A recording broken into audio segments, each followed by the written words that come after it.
سارے رسولوں کی مشترکہ دعوت اور بنیادی دعوت، اور وہ دعوت جن سے انہوں نے اپنی تبلیغ کا کام شروع کیا، بلکہ وہ چیز جس کو انہوں نے زندگی میں کبھی بھی نظر انداز نہیں کیا، اصل دعوت جس کی بنیاد پر قوموں نے ان کے ساتھ دشمنیاں کی، وہ دعوت سب سے بنیادی دعوت توحید تھی۔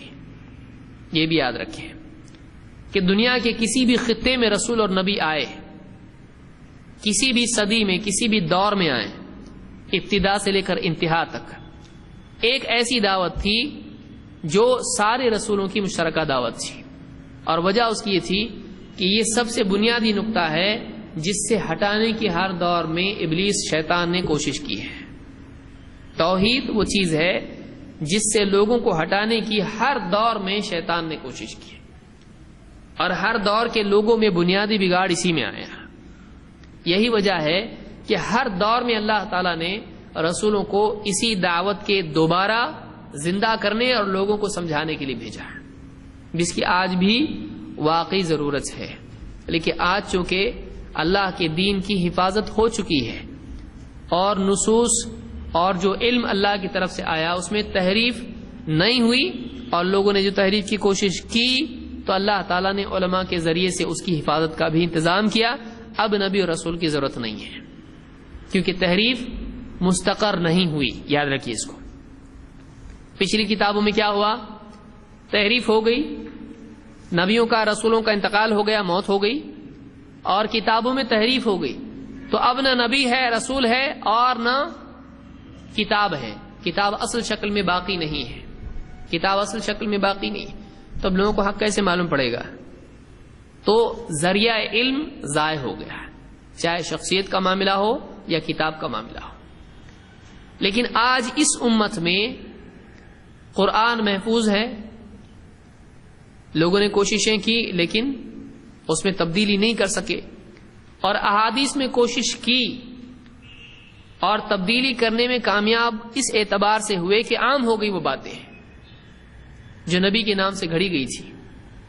لیکن علماء نے اسماء اور رجال کے فن کی بنیاد پر، اس علم کی بنیاد پر وہ فرق کر دیا کہ صحیح کیا ہے اور غلط کیا ہے، نبی کی طرف سے ملنے والا علم کیا ہے اور نبی کی طرف سے نہ ملنے والا علم کون سا ہے۔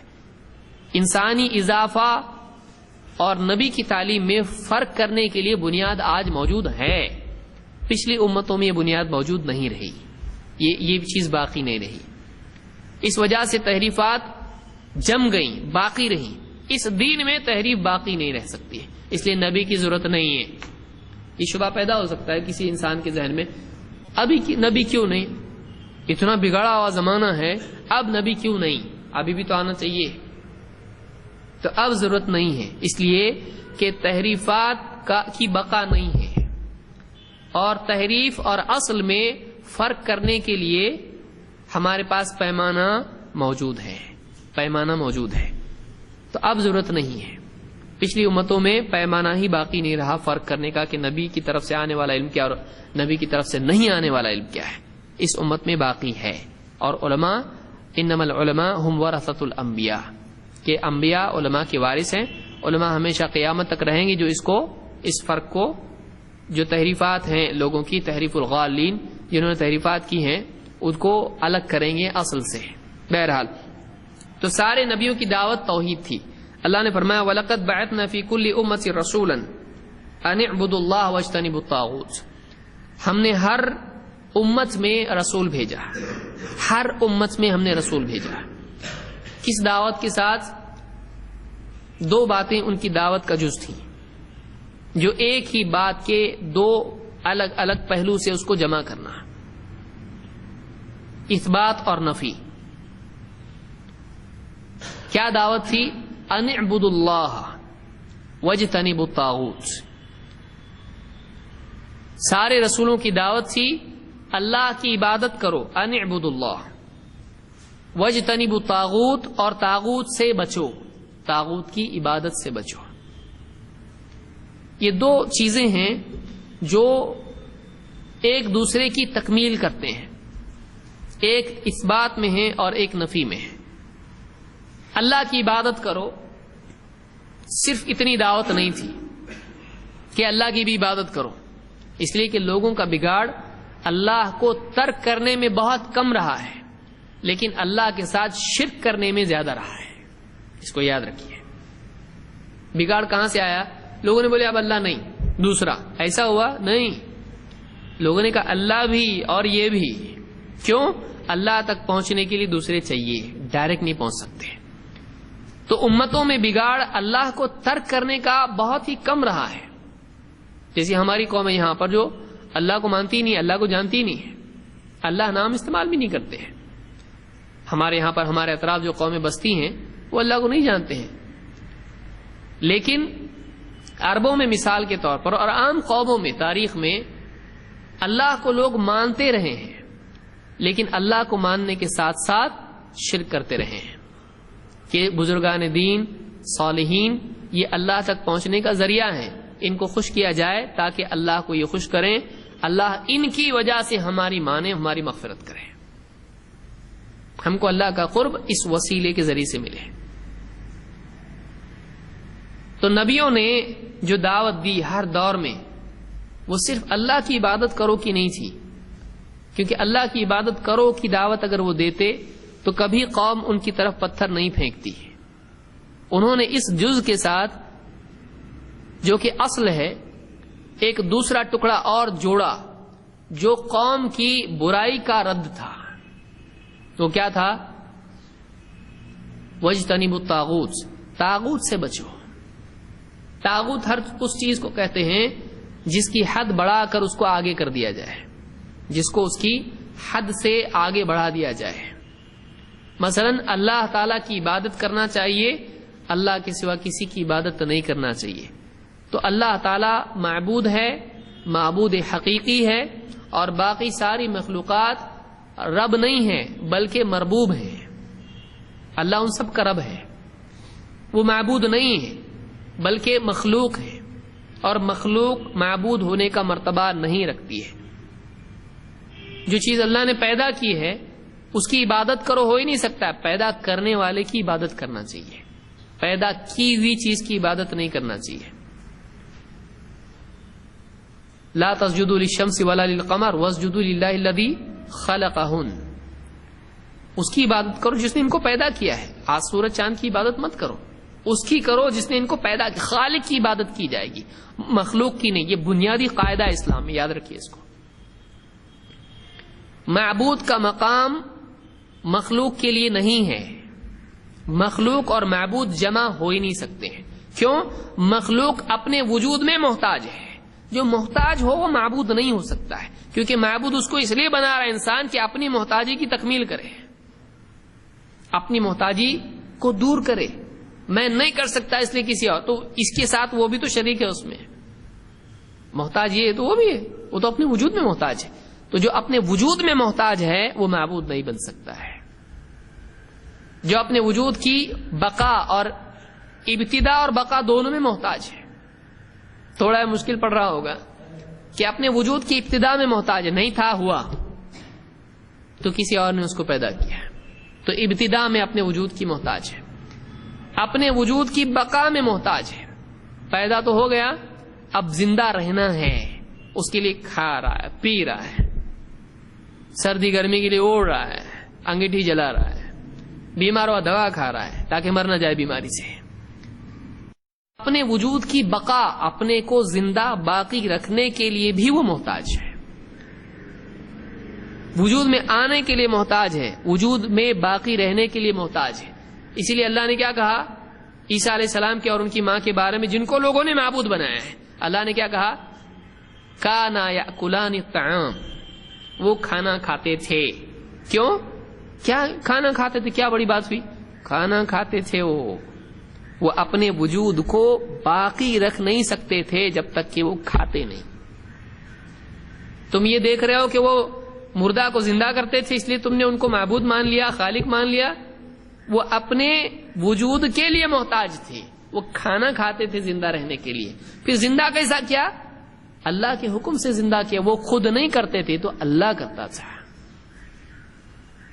جیسے فرشتہ آ کے روح پھونکتا ہے تو وہ معبود نہیں ہو جاتا ہے. بچے کے ماں کے پیٹ میں ہوتا ہے، 4 مہینے جب ہو جاتے ہیں تو کیا ہوتا ہے؟ فرشتہ آتا ہے اور اس میں روح پھونکتا ہے ماں کے رحم میں. تو وہ روح لے کے آیا. روح کا خالق کون ہے؟ فرشتہ نہیں ہے، وہ تو کیریئر ہے، وہ تو ٹرک ہے جو لے کے آیا ہے. اس کا بنانے والا کون ہے؟ اللہ ہے. وہ لا کے ڈال رہا ہے، یہاں سے پہنچا رہا اللہ کے حکم سے، اس کا اپنا کچھ نہیں اس میں. تو رسول جتنے بھی تھے انہوں نے کیا کی؟ دعوت دی ان اعبدوا اللہ واجتنبوا الطاغوت، اللہ کی عبادت کرو اور طاغوت سے دور رہو. اس سے ایک بات یہ معلوم ہوئی کہ دعوت کا بنیادی نقطہ یہ ہے کہ صرف اللہ کی عبادت کرو.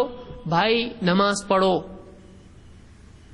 بہت ساری آج جو ہے امت میں لوگ دعوت دیتے ہیں، لیکن ان کی دعوت میں اصل الاصول کیا ہے؟ معروف کی دعوت دی جائے اور منکر کو نہ چھیڑا جائے، ہے نا.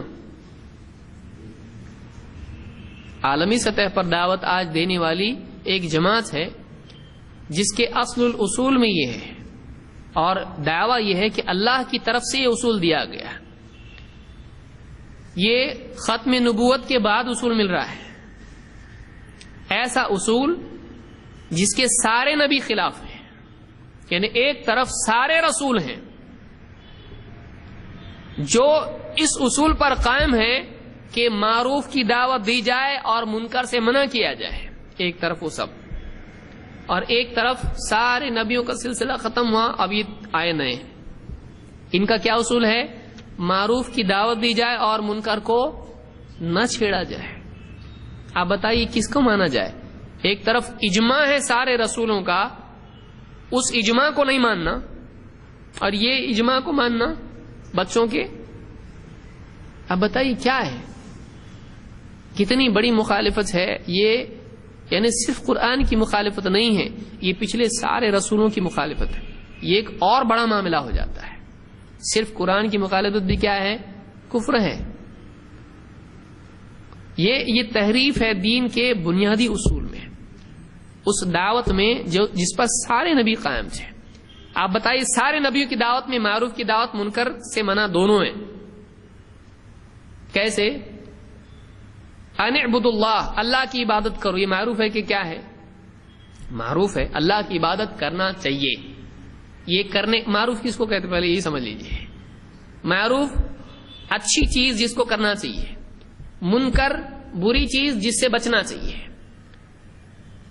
تو معروف کی دعوت دینا چاہیے کہ اچھا کام کرو، نماز پڑھو، کلمہ پڑھو، ہے نا، کلمہ نماز کی دعوت، اور علم حاصل کرو، ذکر کرو، مسلمانوں کا اکرام کرو، دعوت دو، وغیرہ وغیرہ جو بھی چیزیں ہیں.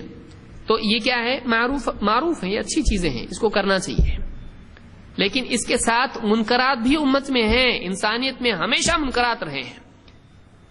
انبیاء اور رسول صرف معروف کی دعوت کے لیے نہیں آتے تھے، وہ منکر سے منع کرنے کے لیے بھی آتے. یہ مت کرو، یہ مت کرو، اس کے لیے بھی آتے تھے.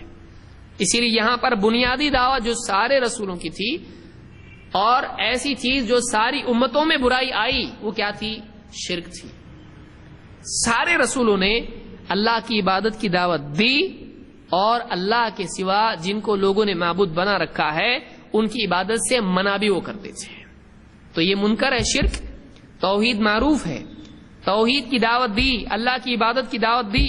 اسی کے ساتھ اللہ کے سوا دوسروں کی عبادت کرنے سے منع بھی کیا، شرک سے منع بھی کیا، قبر پرستی سے منع کیا، پیڑ پودے، ستارے اور جنات اور اس طرح کے فرشتوں اور نبیوں کی عبادت سے منع بھی کیا. یہ دوسرا حصہ اگر نہ کیا جائے تو پہلا حصہ ادھورا رہ جاتا ہے. پہلا حصہ ادھورا رہ جاتا ہے کہ ایک آدمی کرنے کا کام کرے لیکن بچنے کے کام سے نہ بچے تو اس آدمی کا وہ کام خراب ہو جاتا ہے. مثلا مثال کے طور پر ایک آدمی ہے، وضو اس نے کیا اور شرمگاہ چھو لی، وضو باقی رہا. بولے میں نے وضو کیا نا، کہا کہ نہیں، ہمارے نزدیک اور حدیث کی روح سے ایک آدمی بلا حجاب کے بغیر آڑ کے اگر شرمگاہ کو چھو لیتا ہے، ذکر چھو لیتا ہے، فرج چھو لیتا ہے تو اس کا وضو ٹوٹ جاتا ہے. یا کوئی کہے گا یہ مسئلہ ہم نہیں مانتے، ٹھیک ہے بھائی. ایک آدمی وضو کیا، پیشاب کیا، وضو باقی رہا؟ نہیں باقی رہا اس کا وضو. تو وہ ایسی چیز کر رہا ہے جس سے اس کا وضو کیا ہو رہا ہے، ٹوٹ رہا ہے. اس کو کہنا پڑے گا اپنا وضو باقی رکھنے کے لیے پیشاب سے تو رک. بار بار جاتا ہے پیشاب کرتا ہے جب بھی وضو کرتا ہے، تو تیرا وضو باقی نہیں رہے گا. اگر تو چاہتا ہے وضو باقی رہے تو تو جان بوجھ کے پیشاب زبردستی مت کر، تو تیرا وضو باقی رہے گا. تو اپنی عبادت کے ضائع کرنے والی چیزوں سے بھی بچنا ضروری ہے، ورنہ عبادت کر کے بھی کیا ہوگی، برباد ہو جائے گی. یہ رسول لوگوں کو سکھاتے تھے، ان اعبدوا اللہ، اللہ کی عبادت کرو. لئن اشرکت لیحبطن عملک، شرک کیا عمل برباد ہو جائے گا، تیری عبادت پوری برباد ہو جائے گی. تو ضروری ہے کہ عبادت کو اور انسان کی نجات کے وسائل کو برباد کرنے والی چیز سے بھی بچنا ضروری ہے. اس لیے آج بھی امت کو جہاں لوگ کہہ رہے ہیں بھائی نماز پڑھو، اللہ کو سجدہ کرو، وہیں یہ کہنا بھی ضروری ہے اللہ کے سوا دوسرے کے آگے سجدہ قبروں پہ جا کے مت کرو. اللہ سے مانگو ٹھیک ہے، لیکن غیر اللہ سے، قبروں سے، بزرگان دین سے، ان سے جا کے ان کی قبروں پہ مت مانگو. تو جہاں کرنے کا کام بتانا ضروری ہے وہاں نہ کرنے کے کام سے منع کرنا بھی ضروری ہے. تو انبیاء کی دعوت یہ بنیادی تھی کہ توحید کا اثبات اور شرک کا انکار، اس کا رد ہے. یہ دونوں چیزیں جمع کرنا بہت ضروری ہے. یہ سورہ النحل کی آیت نمبر 36 ہے. تو ایک بات یہ معلوم ہوئی کہ نبیوں کا، رسولوں کا دین ایک تھا اور شریعتیں الگ تھیں. اور نبیوں نے یعنی جو دعوت دی ہے اس میں معروف کی بھی دعوت دی ہے اور منکر سے بھی منع کیا ہے. اور آج اگر کوئی آدمی اصول نکالتا ہے اس طرح کا کہ معروف کی دعوت دی جائے اور منکر کو نہ چھیڑا جائے، اس کے بارے میں گفتگو نہ کی جائے، تو یہ آدمی ایک باطل اصول امت کو دے رہا ہے، ایک غلط اصول امت کو دے رہا ہے. یہ دین میں تحریف ہے چاہے کوئی بھی ہو.